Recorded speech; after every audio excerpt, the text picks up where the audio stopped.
Good morning, everyone. Let's start our today's class.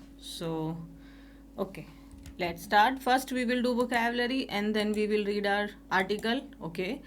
और अगर आप चैनल पर पहली बार आए हैं तो प्लीज़ चैनल को सब्सक्राइब कर लीजिए और वीडियो को लाइक कर दीजिए. ठीक है, टेलीग्राम ज्वाइन कर लेना, वहाँ से आपको ये PDF मिल जाएगा. हमारा फर्स्ट वर्ड क्या है? फर्स्ट वर्ड है हमारा एक्यूमुलेट. एक्यूमुलेट का मतलब क्या होता है? एक्यूमुलेट करना मतलब चीज़ों को धीरे धीरे एकत्रित करना या उनका इकट्ठा खुद से होना, है ना. वो खुद से हो रही हैं या आप उसको कर रहे हैं. टू ग्रेजुअली कलेक्ट, गैदर और build up something over time, मतलब धीरे धीरे ओवर टाइम हो रही है वो चीज़, धीरे धीरे कलेक्ट हो रही है वो चीज़. जैसे कि dust accumulates if you don't clean regularly. ऐसे ही होता है ना कि अगर हम डेली डस्टिंग ना करें तो वहाँ पे आपको जो डस्ट है वो दिखाई देगी, वो एक्यूमुलेट हो जाती है, मतलब वो क्या हो जाती है, वहाँ पे एकत्रित हो जाती है, कलेक्ट हो जाती है वहाँ पे. डस्ट क्या हो जाती है? एक्यूमुलेट्स हो जाती है अगर हम डेली क्लीन ना करें, right. He accumulated a lot of experience by working in different jobs. तो इसका मतलब क्या हुआ? He accumulated a lot of experience का मतलब क्या हुआ कि बहुत सारा एक्सपीरियंस उसको हो गया ना. उसको बहुत सारा एक्सपीरियंस हो गया जब उसने अलग अलग जॉब्स में काम किया. तो सिंपल है, एक्यूमुलेट करना मतलब धीरे धीरे वो चीज़ आपको कलेक्ट कर रहे हैं, हो रही है, गैदर कर रहे हैं, बिल्ड कर रहे हैं उसको.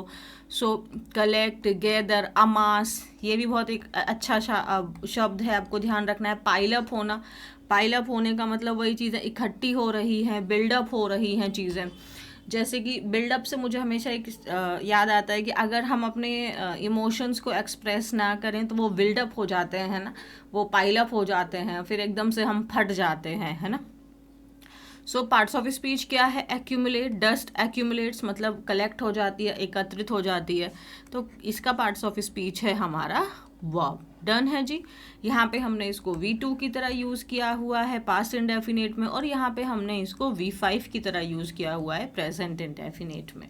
बहुत सिंपल है. नेक्स्ट वर्ड क्या है हमारा? डिस्गाइज. डिस्गाइज का मतलब होता है ब्लेसिंग इन अ डिस्गाइज, मुझे दिखाई देता है ना. एक ईडियम भी है ब्लेसिंग इन अ डिस्गाइज, मतलब कि हमें मतलब अभी हमें ऐसा लग रहा है कि यार क्या ख़राब हो गई, सब कुछ ख़राब हो गया, बट उसमें हमारे लिए ब्लेसिंग छिपी हुई है. डिस्गाइज का मतलब होता है हिडन है वो चीज़, हाइड है. टू हाइड और चेंज अपीयरेंस और identity to avoid being recognised means conceal करना. कंसील करना मतलब हाइड करना उस चीज़ को. कंसील अपने आप में एक इम्पॉर्टेंट वर्ड है. हाइड करना, उसको मास्क करना. मास्क करके क्या कर रहे हैं हम? उसको कवर ही तो कर रहे हैं, कवर करना उस चीज़ को. डिस्गाइज करने का मतलब या तो फिर धोखा देने के सेंस में भी डिस्गाइज वर्ड यूज़ होता है ना, कि आप अपनी पर्सनालिटी को या अपने रियल कैरेक्टर को आप हाइड कर रहे हैं ताकि लोग आपको पहचान ना सकें, आपकी रियल आइडेंटिटी को लोग पहचान ना सकें.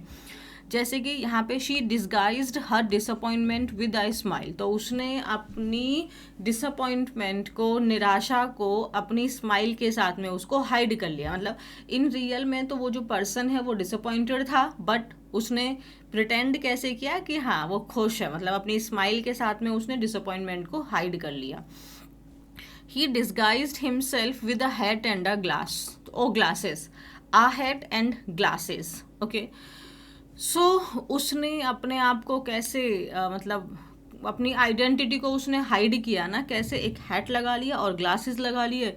तो हो सकता है हैट उसने नीचे तक कर लिया, ग्लास कर लिया और ऊपर मास्क लगा लिया, तो अपनी आइडेंटिटी को क्या किया? उसने हाइड किया.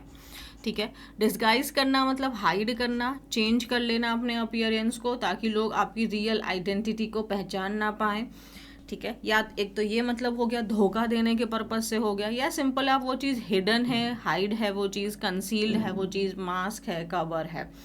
पार्ट्स ऑफ स्पीच क्या है इसका? वर्ब है. डन है, ईजी है.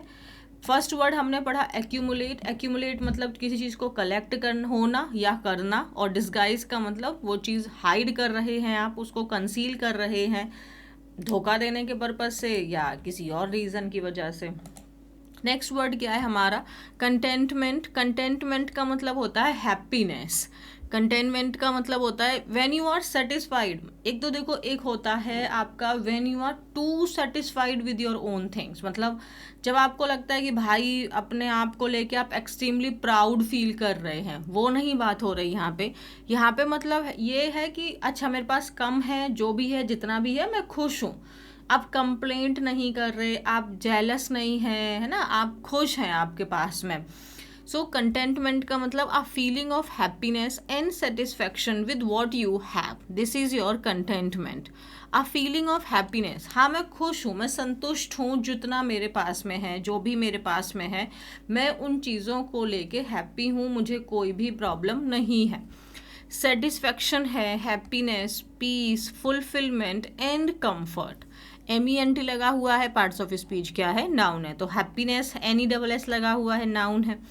She lives a simple life full of contentment, मतलब वो एक कैसी ज़िंदगी जीती है, एक सिंपल लाइफ जीती है और वो फुल ऑफ हैप्पीनेस, मतलब एक साधारण जीवन है बट उसमें वो फुल हैप्पी है, मतलब उसको कोई भी निराशा नहीं है, कोई डिसअपॉइंटमेंट नहीं है, कोई भी उसके ब्रेन में डिस्टर्बेंस नहीं है। तो इससे अच्छी लाइफ और क्या हो सकती है। Contentment comes from appreciating what you already have, right. So हमेशा कंटेंटमेंट हमें वहीं से मिलता है कि जो हमारे पास में है। अगर आप रियल में कोशिश कर रहे हैं, ऑनेस्ट कोशिश कर रहे हैं, तो आप आई अंडरस्टैंड कि हमें सफलता बहुत जल्दी नहीं मिलती, सबको एक जैसी नहीं मिलती है, बट स्टिल अगर हम अपने आप को अप्रिशिएट करें तो हम अपने आप में सेटिस्फाइड फील करते हैं। सो कंटेंटमेंट कम्स कहाँ से आती है, जब हम अप्रिशिएट करते हैं जो हमारे पास में है। फ्रॉम क्या है, फ्रॉम आपका प्रेपोजिशन है। प्रेपोजिशन के बाद में हमेशा आप देखो, प्रेपोजिशंस के ऑब्जेक्ट होते हैं और ऑब्जेक्ट बनने का काम आपका या तो नाउन करता है या आपका प्रोनाउन करता है। बट इन केस अगर हम वहाँ पे नाउन एंड प्रोनाउन नहीं आ रहा है, वर्ब आ रही है, तो वर्ब का कौन सा फॉर्म, यानी कि ING फॉर्म, जिसको हम जेरेंड कहते हैं, मतलब थोड़ा मैं डिटेल में चली गई, जिसको हम जेरेंड कहते हैं, तो ये भी हमारा नाउन की तरह एक्ट करता है। तो अगर मैं सिंपली ये बात बोलूँ आपको कि प्रेपोजिशन के बाद में या तो नाउन आएगा या प्रोनाउन आएगा, बट अगर ये नहीं आ रही, वर्ब आ रहा है, तो वर्ब का ING फॉर्म आएगा। इसीलिए फ्रॉम एप्रिशिएटिंग आएगा, ना कि फ्रॉम एप्रिशिएट आएगा। डन है। जैसे डिस्पाइट वर्किंग हार्ड आएगा, डिस्पाइट वर्क हार्ड नहीं आएगा। So whenever you see preposition, you have to keep this thing in your mind कि उसके बाद में या तो आपका नाउन है या प्रोनाउन है, और अगर वर्ब है तो ये हमारे ING फॉर्म में है। ये छोटी छोटी चीज़ें हम नोटिस करने लगते हैं, फिर वो चीज़ हमारी लाइफ में खुद इनकलकेट होने लग जाती है, और फिर हमारी जो भी हमें फ्लुएंसी, जो भी हमें अपने लाइफ में इम्प्रूवमेंट चाहिए, हम ले लेते हैं। नॉट सो टफ ना। Okay, so parts of speech क्या है, MENT लगा हुआ है, पार्ट्स ऑफ स्पीच इसका नाउन है, राइट है। नेक्स्ट वर्ड क्या है हमारा, अबेंडन। अबेंडन कर देना मतलब उस चीज़ को छोड़ देना, उसको त्याग देना। टू लीव समवन और something completely and not return, मतलब आपने उस चीज़ को छोड़ दिया, आपने उसको त्याग दिया, आपने उसको रिलिंक्विश, है ना, लीव, डेजर्ट, छोड़ दिया, उसको त्याग दिया। एक DESERT वो रेगिस्तान वाला होता है, वो नाउन होता है, और ये वर्ब है, तो ये भी ध्यान रखना है आपको। अबेंडन आपको छोड़ देना, त्याग देना, तो पार्ट्स ऑफ स्पीच वर्ब है। फॉरसेक मतलब आपने जाने दिया, उसको छोड़ दिया, गिव अप कर दिया, आपने क्विट कर दिया। He decided to abandon the plan at the last moment, तो उसने लास्ट मोमेंट पे प्लान को छोड़ने का डिसाइड किया कि मतलब छोड़ो यार, अब हम इस प्लान को आगे एग्जीक्यूट नहीं करेंगे। Don't abandon your goals so easily, right. तो हमें अपने जो गोल्स हैं उनको इतनी जल्दी जाने नहीं देना चाहिए, उन पर कोशिश करनी चाहिए। क्या पता हम अगर कोशिश करते रहें तो उनको अचीव कर लेंगे, राइट। मैं ना एक मूवी देख रही थी, ज़ूटोपिया, राइट। आई थिंक आप लोगों ने भी देखी ही होगी। तो मैंने ज़ूटोपिया का फर्स्ट पार्ट में देख रही थी, तो उसमें वो बनी होते हैं ना, तो बनी के बारे में है। तो उसमें एक चीज़ होती है कि जो उसके पेरेंट्स होते हैं वो कहते हैं कोशिश नहीं करेंगे अगर हम, तो हम हारेंगे ही नहीं, तो इसलिए कोशिश करने की ज़रूरत नहीं है, ताकि हमें हार को महसूस ही ना करना पड़े। उसके पेरेंट्स ऐसा बोलते हैं कि मतलब कोई ज़रूरत ही नहीं है ना कुछ नया कोशिश करने की, ताकि हमें नहीं कोशिश करेंगे तो हम हारेंगे भी नहीं, क्योंकि कोशिश थोड़ी नया ट्राई करेंगे तो उसके साथ में तो हमेशा है कि भाई हारना उसके साथ जुड़ा ही हुआ है।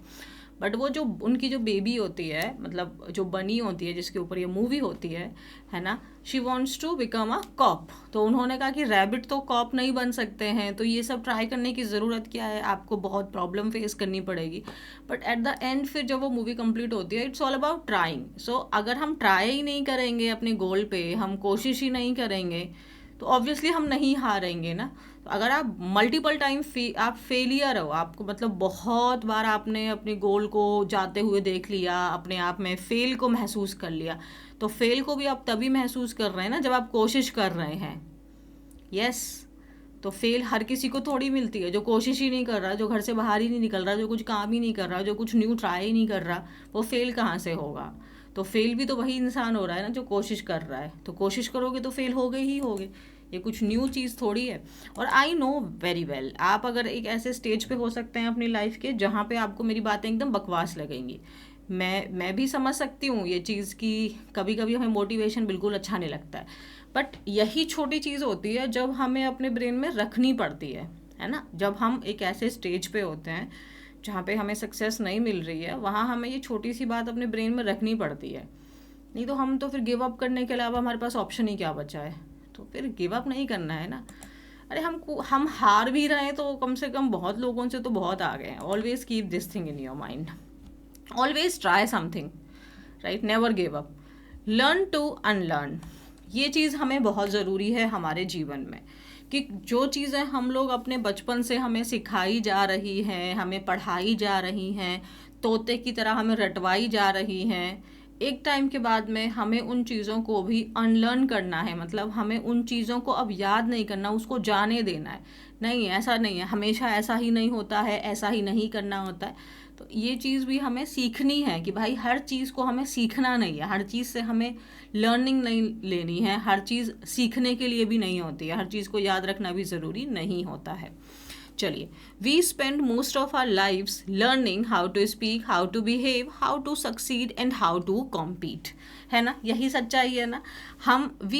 हम खर्च कर देते हैं मोस्ट ऑफ आवर लाइव्स, मतलब हमारी जो ज़िंदगी का जो मैक्सिमम हिस्सा है हम सीखने में खर्च कर देते हैं। अभी भी हम सीख रहे हैं कैसे हमें बोलना है, कैसे हमें बिहेव करना है, कैसे हमें सफल होना है, कैसे हमें कॉम्पीट करना है, मतलब युद्ध करना है, आगे बढ़ना है। यही सब चीज़ें हम लोग सीखते रहते हैं फ्रॉम चाइल्डहुड। बचपन से we are train to accumulate knowledge, skills and social approval. बचपन से ही हमें ये सिखाया जाता है, हमें ट्रेन किया जाता है कि हमें नॉलेज लेनी है, हमें स्किल्स लेने हैं और हमें सोसाइटी के अकॉर्डिंग वर्क करना है। सोशल अप्रूवल का मतलब सोसाइटी के अकॉर्डिंग वर्क करना है। But we rarely are taught something equally important and that is how to unlearn. Rarely मतलब मुश्किल से ही हमें ये सिखाया जाता है कि भाई कुछ चीज़ों को आपको भूल जाना है, कुछ चीज़ों को आपको नहीं याद रखना है, right. As years pass we do not merely gather wisdom, we accumulate habits of thinking, right। तो एज ईयर्स पास मतलब जैसे जैसे आपके जो हम बड़े होते जाते हैं, है ना, हम so we do not merely gather wisdom, we do not merely means only. तो हम सिर्फ विजडम नहीं गैदर कर रहे हैं, कलेक्ट कर रहे हैं, हम हैबिट्स ऑफ थिंकिंग, फिर हम सोचने भी लग जाते हैं ना, है ना। जब हम छोटे बच्चे होते हैं तो हम उतना नहीं सोचते, बट जैसे जैसे हम बड़े होने लगते हैं कुछ लोग ज़्यादा ही सोचते हैं, कुछ लोग थोड़ा कम सोचते हैं, बट ये हैबिट ऑफ थिंकिंग हम सब के अंदर में डेवलप हो जाती है ना। Thoughts that may have once helped may over time turn into invisible burdens, quietly draining our energy, clarity and peace. Thoughts that may have once helped may over time turn into invisible burdens. मतलब thoughts जो हो सकता है उन्होंने हमारी मदद की हो क्योंकि हमने चीज़ों को लेके सोचा है, ये तो सही बात है। मैं अपने खुद के एक्सपीरियंस, जब भी मैं आर्टिकल चूज़ करती हूँ ना, तो मैं सोचूँ कि मैंने खुद उस आर्टिकल से बहुत कुछ सीखा है, ठीक है। तो thoughts that may have once helped our self, नहीं ऐसे ओवर टाइम पे रहा है। जब हम सोचते हैं तो हमारे अंदर क्लैरिटी आती है, सोचने से हमारे अंदर क्लैरिटी आती है, हमारा पॉइंट ऑफ व्यू क्लियर होता है, हमारा खुद का एक पर्सपेक्टिव होता है चीज़ों के प्रति, राइट। लेकिन साथ में एक ये भी चीज़ होती है कि ओवर टाइम वही जो थॉट्स हैं एक इनविजिबल बर्डन भी बन जाते हैं। जब हम बहुत सोचने लग जाते हैं तो वो एक मतलब एक्सट्रीम टेंशन भी क्रिएट कर देता है। क्वाइटली धीरे धीरे वो जो हमारी एनर्जी है उसको ड्रेन कर रहा है मतलब खाली कर रहा है ना, हमारी एनर्जी को कंज्यूम कर रहा है, हमारी क्लैरिटी को कंज्यूम कर रहा है, हमारी शांति को कंज्यूम कर रहा है, राइट। अगर आप बहुत ज़्यादा सोचेंगे, अगर आप सपोज कि आप अपनी लाइफ को लेके एक डिसीजन बनाना चाहते हैं, बट अगर आप बहुत ज़्यादा उस चीज़ को लेके सोच रहे हैं तो फिर आपकी जितना ज़्यादा आप सोच रहे हैं उतना ज़्यादा आपकी क्लैरिटी ब्लर होती जा रही है, पीस तो बिल्कुल भी नहीं है और आपको बहुत थकान भी महसूस हो रही है, right. One of the strongest habits we must unlearn is that of comparison. तो सबसे इम्पॉर्टेंट एक जो हैबिट है जो हमें ये सीखना है कि भाई हमें इस चीज़ को बिल्कुल अपने ज़िंदगी से इरेज कर देना है, और वो है कंपैरिजन। मतलब हमें अपने आप को किसी भी व्यक्ति के साथ में कभी भी कंपेयर नहीं करना है। Comparison disguises itself as motivation. We compare careers, salaries, lifestyles, achievements, and even happiness. Comparison अपने आप को हाइड करती है एज अ मोटिवेशन। हम कंपेयर करते हैं, यार देखो मुझे उसके जैसे बनना है, तो हमें ऐसा लगता है कि हम अपने आप को मोटिवेट कर रहे हैं, बट ओवर टाइम ये चीज़ अब हमारे ऊपर में क्या बन जाती है, बर्डन बन जाती है, प्रॉब्लम बन जाती है, हमारी एनर्जी को ड्रेन करने लग जाती है, क्योंकि अब हम सोच रहे हैं ना बहुत ज़्यादा। हम कंपेयर करते हैं लोगों के करियर को अपने करियर से, उनकी सैलरीज़ को, उनके लाइफस्टाइल को, उनके अचीवमेंट्स को, उनकी हैप्पीनेस को, हम हर चीज़ को कंपेयर करते हैं, राइट। और आज की जो लाइफ है, मतलब आई पर्सनली फील कि जब हम स्कूल में थे तब की जो लाइफ है और आज की जो लाइफ है वो बहुत चेंज हो गई है, राइट। क्योंकि आजकल हर चीज़ सोशल मीडिया पे दिखती है, और सोशल मीडिया पे कोई भी अपना बैड पॉइंट्स तो दिखाना नहीं चाहेगा। हर चीज़ जो है आपको वो मतलब एक्सट्रीम ही दिखाई दे रही है, जितनी है भी नहीं उतनी दिखाई दे रही है। तो हम कंपैरिजन हम बहुत ज़्यादा कर रहे हैं। तो ये तो हाई टाइम है कि हम ये सीखें कि ये जो कंपैरिजन की जो हैबिट है इसको अनलर्न करना है, मतलब छोड़ देना है। हमें नहीं कंपेयर करना किसी के साथ में भी, किसके करियर में क्या हो रहा है मुझे नहीं फ़र्क पड़ता, मैं अपना बेस्ट दे रही हूँ, मैं अपना बेस्ट काम कर रही हूँ, बस मेरे लिए इतना सफिशिएंट है। सैलरी मुझे उतनी चाहिए जितना मैं अपने लिए खुश रह सकूँ, मुझे खुद की हैप्पीनेस को ढूंढना है, किसी और की नहीं। मेरी लाइफस्टाइल मेरे लिए होनी चाहिए, ना कि सोसाइटी के लिए। मेरे अचीवमेंट्स मेरी हैप्पीनेस के लिए होने चाहिए, ना कि सोसाइटी के लिए। ये चीज़ हमें अपने ब्रेन में लेके आनी है, तभी हम अपनी लाइफ में खुश रह सकते हैं, राइट। अच्छा, someone is always doing better, ये तो हमेशा है। Moving faster, earning more, instead of asking am I growing we ask am I ahead. The fact is simple, there will always be someone ahead. Very important line. Someone is always doing better. आप कितना भी अच्छा कर रहे हो, हमेशा कोई ना कोई होगा जो आपसे बेहतर कर ही रहा होगा, आपसे तेज चल ही रहा होगा। आपकी सेम एज में आप क्लासमेट्स रहे होंगे, बट आज आप एक जगह पे अपने आप को स्टक पा रहे हैं, और वो आपसे बहुत आगे गए और जा चुका होगा, आपसे बहुत ज़्यादा अर्न भी कर रहा होगा। तो इंस्टेड ऑफ आस्किंग, हम ये चीज़ पूछने की बजाय कि क्या मैं ग्रो कर रहा हूँ, हम पूछते क्या मैं आगे हूँ। सोच के देखो, हम इन रियल में ये नहीं करते हैं, हम ये नहीं सोचते कि क्या मैं ग्रो कर रहा हूँ, हम ये पूछते यार मैं उससे आगे हूँ, नहीं मैं उससे पीछे हूँ, हाँ बस हम इसी चीज़ में हैं। और फैक्ट बहुत सिंपल सा है, हमेशा आपसे कोई ना कोई तो आगे होगा ही होगा। तो यानी जो अल्टीमेट हमारा एक गोल है हैप्पीनेस को लेके, वो हम कभी अचीव नहीं कर सकते, राइट। और हमेशा हमें ये भी याद रखना है कि जो मेरी लाइफ का जो जर्नी है, जो मैंने रास्ता चल रही हूँ, और जो दूसरा पर्सन जो रास्ता चल रहा है, क्या हम दोनों का सेम लाइफ है, सेम पाथ है, सेम जर्नी है? नहीं। तो फिर हम कंपैरिजन कैसे कर सकते हैं, right. When comparison becomes constant, आपका कंटेंटमेंट बिकम्स इम्पॉसिबल। सही बात है ना। जब हम लगातार कंपैरिजन करते रहेंगे, पेरेंट्स भी करते हैं, पेरेंट्स के अंदर बहुत गलत आदत है ये। पेरेंट्स क्यों करते हैं कंपेयर अपने बच्चों को दूसरों के साथ में, मुझे खुद समझ नहीं आता। क्या आपकी फैमिली, आप अपने बच्चे को एग्जैक्टली वही सब चीज़ें दे रहे हो? अब सेम स्कूल में पढ़ाने से आप सेम इन्वायरमेंट नहीं दे रहे हो ना, उनके घर का इन्वायरमेंट डिफरेंट है, आपके घर का इन्वायरमेंट डिफरेंट है, ये भी तो सोचना चाहिए ना। बट पता है प्रॉब्लम क्या है, हम सोचते नहीं है। मतलब जैसे thinking definitely very very important, overburden भी हो जाती है, बट फिर भी हम सोचते नहीं है, हम हमेशा कंपेयर करते रहते हैं, हम खुद को करेक्ट नहीं करते हैं, ये प्रॉब्लम है। तो जब कंपैरिजन कांस्टेंट रहेगा तो जो हैप्पीनेस है, जो अल्टीमेट आपका सेटिस्फैक्शन है, वो तो इम्पॉसिबल हो जाएगा, उसको अचीव ही नहीं कर पाएंगे हम. We forget that life is not a race with a common finish line, it is a personal journey with personal paths. Right, यही तो हम अभी बात कर रहे थे. हम ये भूल जाते हैं कि life is not a race with a common finish line. मतलब हर किसी की एक एक चीज़ नहीं है, एक डेस्टिनेशन नहीं है, ना ही उनका एक पाथ है ना. तो कॉमन, ना तो कॉमन फिनिश लाइन है और ना ही कॉमन उनका पाथ है. ये एक पर्सनल जर्नी है, हमारे अपने अपने पर्सनल पाथ हैं, हम अपने अपने रास्ते चल रहे हैं. हम, हो सकता है आपके रास्ते में जितने पत्थर हों सामने वाले में है ही नहीं, तो ऑब्वियस वो आपसे तेज जाएगा ना. तो फिर आप उसको ऐसे कैसे कह सकते हो कि ये मुझसे आगे चला गया. समझ रहे हो आप मैं क्या कहना चाहती हूँ. From a young age we hear the question what will people say. Oh my God, इस क्वेश्चन ने तो आफत ही ला रखी है. चार लोग क्या कहेंगे, ये एक बात हम बचपन से सुनते आ रहे हैं. और ये जो सेंटेंस है ना, ये क्वाइटली शेप्स आर डिसीजन. ये हमारे डिसीजन में डेफिनेटली एक बहुत इंपॉर्टेंट रोल प्ले करता है. We modify opinions, postpone dreams, adjust life style to avoid criticism, है ना. तो हम अपनी लाइफ की हर चीज़ को इसलिए उसको हम या तो पोस्टपोन कर देते हैं या एडजस्ट कर देते हैं या उसको उसमें थोड़े बदलाव कर लेते हैं कि कहीं लोगों को बुरा ना लग जाए. और ये भी एकदम करेक्ट बात है. We rehearse explanation in our minds for people's judgement. ये भी है ना कि अगर ये मेरे से ऐसे बोलेगा ना तो मैं इसको ऐसे करके आंसर दे दूंगा. तो ये सब चीज़ें हम ऑलरेडी अपने ब्रेन में रिहर्स कर रहे होते हैं. तो कहाँ से खुशी आएगी भाई जब लोग ही हमारे दिमाग में घर करके बैठे हैं तो.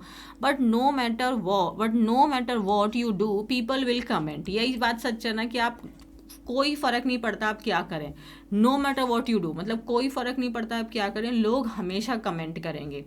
If you succeed some will call it luck, if you fail some will say they expected it, if you speak loudly they you are arrogant, if you remain quiet you lack confidence.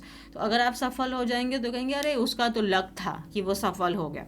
आप fail हो जाएंगे, अरे हमें तो लगा ही था कि ये पास ही नहीं हो पाएगा. और अगर आप तेज बोलेंगे तो लोग आपको एरोगेंट कहने लगेंगे. अगर आप शांत रहेंगे तो आपको कहेंगे कि इसके अंदर तो कॉन्फिडेंस ही नहीं है. या तब भी आपको कह सकते हैं अरे कुछ ज़्यादा ही इसके अंदर घमंड आ गया है कि हमसे बात ही नहीं करता है. तो लोग तो आपको हमेशा जज ही करेंगे. राइट, तो आपको क्यों इतना ज़्यादा इन्वॉल्व होना है. आप वो काम करिए जिसमें आप खुश हैं. हाँ, ऐसे काम से दूसरे लोग परेशान ना हो, ये भी ध्यान रखना है कि मेरी हैप्पीनेस तो दूसरे को मारने में ही है तो मैं तो मारूंगा. अरे पागल हो क्या. ये भी बोलने में ना बड़ा वो रहता है कि मेरे को जिसमें खुशी मिले वो करने का. नहीं, आपको जिसमें खुशी मिले वो ठीक है, बट दूसरे को हार्म ना पहुंचे, ये चीज़ हमें हमेशा ध्यान रखनी है. People opinion is unstable, trying to control it is exhausting. So लोगों के जो ओपिनियन है ना वो अनस्टॉपेबल है, आप उनको रोक नहीं सकते. राइट, जनता को आप रोक नहीं सकते, लोगों को आप रोक नहीं सकते, उनके ओपिनियन को आप आने से बंद नहीं कर सकते. और अगर आप उनको कंट्रोल करने की कोशिश करेंगे तो ये चीज़ एकदम एग्जॉस्टिंग है, मतलब थका देने वाली, आप कंप्लीटली ड्रेन हो जाएंगे.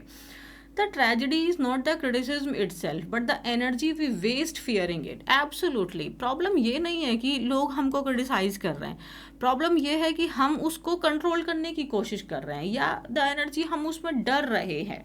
भाई अगर आप गलत नहीं कर रहे, आप सही कर रहे हैं, आप सोसाइटी को कोई हार्म नहीं पहुंचा रहे हैं, आपकी वजह से किसी को कोई तकलीफ नहीं है, तो फिर भाड़ में जाए ना दुनिया. I believe in this thing. When life becomes audience driven instead of value driven, authenticity dies. भाई क्या लाइन बोली है. जब लाइफ हमारी ऑडियंस ड्रीवन बन जाए, मतलब लोगों को मद्देनज़र रखते ही हम अपने जीवन में सब कुछ करें, please don't mind, but social media की मैक्सिमम लाइफ तो ऑडियंस ड्रीवन ही है. हम सब कुछ ये सोच के करते हैं कि लोगों को क्या पसंद आएगा. मतलब फेक में हम लोग कंट्रोवर्सी कर रहे हैं, फेक बातें बोल रहे हैं, गंदी गंदी अच्छी अच्छी जो भी जिसको लग रहा है वो सब कर रहा है. ऑडियंस ड्रीवन हम लाइफ जी रहे हैं, वैल्यू ड्रीवन जीवन नहीं हम जी रहे हैं, ऑडियंस ड्रीवन है. तो ऑब्वियसली ऑथेंटिसिटी कहाँ है भाई आज की डेट में. Unlearning this fear is liberating. When we stop performing for approval, we reclaim mental freedom. Perfect. Unlearning, भाई आपको ऑडियंस ड्रिवन क्यों रहना है, आप अपने लिए रहिए ना, वैल्यू ड्रिवन काम करिए. इस फियर को भी जब हम अगर हटा दें, हम इसको हटा दें अपनी लाइफ से, तो हमें अपने आप को बहुत फ्री महसूस करेंगे. And when we stop performing for approval, approval means कि जब मैं ये काम कर रहा हूँ तो लोगों को ये चीज़ पसंद आएगी कि नहीं, तो उनके अप्रूवल के लिए जब हम काम करना बंद कर देंगे ना, तो हमें हमारी मेंटल फ्रीडम मिल जाएगी। जो काम मुझे पसंद है मैं वो कर रहा हूँ। मैं फिर बोलती हूँ तुम्हारे पसंद में किसी को नुकसान ना पहुँचे। तीसरा क्या है भाई, jealousy, an emotion few admit to but many experience. बहुत कम लोग होते हैं जो इसको एडमिट करते हैं कि हाँ हमें तुमसे ईर्ष्या हुई, लेकिन एक्सपीरियंस सब लोग करते हैं, है ना किसी को कभी ना कभी किसी ना किसी से हमेशा जेलसी होती है। When we hear of someone's success and feel a sharp discomfort instead of genuine happiness, that inner instinct reveals jealousy. तो when we hear, अगर हमने किसी की सक्सेस हो भाई, उसको वो सफल हो गया, उसने ये अचीव कर लिया, तो हमें एक अचानक से बड़ा डिस्कम्फर्ट फील होता है इंस्टेड ऑफ जेन्युइन हैप्पीनेस। तो वही जो आपको एक चुभन महसूस हुई है ना, यही रिवील कर रहा है कि आप जेलस हैं। Jealousy whispers, why not me, मेरे साथ क्यों नहीं हुआ, मैं क्यों पीछे रह जा रहा हूँ। और ये क्या करता है, ये जो थॉट है ये मैग्नीफाई कर देता है, बढ़ा देता है। मैग्नीफाई करना मतलब बढ़ा देता है another's achievements while shrinking your own sense of worth, right. तो दूसरे के अचीवमेंट को ये बहुत ज़्यादा बढ़ा देता है, उसको मैग्नीफाई कर देता है, और हमारी अपनी वर्थ को, हमारी अपनी वैल्यू को क्या करता है, श्रिंक कर देता है, उसको सुकोड़ देता है। It corrodes relationship and inner peace, और फिर इससे क्या होता है, जो हमारा रिलेशंस है दूसरों के साथ में उसको ख़राब करता है, और हमारी खुद के इनर पीस की तो भाई ये लगा देता है। तो ये भी चीज़ हमें सीखनी है कि भाई हमें जेलस नहीं होना है। To unlearn jealousy is not to abandon ambition, someone else's success does not reduce our potential, right। तो ऐसा नहीं है कि अगर हमको जेलसी अगर हम हटा देंगे तो मतलब हम एम्बिशियस होना बंद हो जाएंगे। someone else success मतलब किसी और की सक्सेस का ये मतलब नहीं है does not reduce our potential, मतलब अगर वो बंदा सफल हो गया तो इसका मतलब ये नहीं है कि मेरे अंदर की जो कैपेबिलिटी है वो कम हो गई है, मेरे अंदर का जो पोटेंशियल है वो कम हो गया है। वो सफल हुआ, उसका हार्ड वर्क था, ठीक है, उसकी मेहनत थी। मैं सफल हूँगा, मेरा हार्ड वर्क है, मेरी मेहनत है, मैं कैपेबल हूँ। ऑब्वियसली आप कोशिश कर रहे हैं तो आप डेफिनेटली सफल होंगे। When we celebrate others sincerely, we stop burning inside and start building ourselves. This is so important in our life.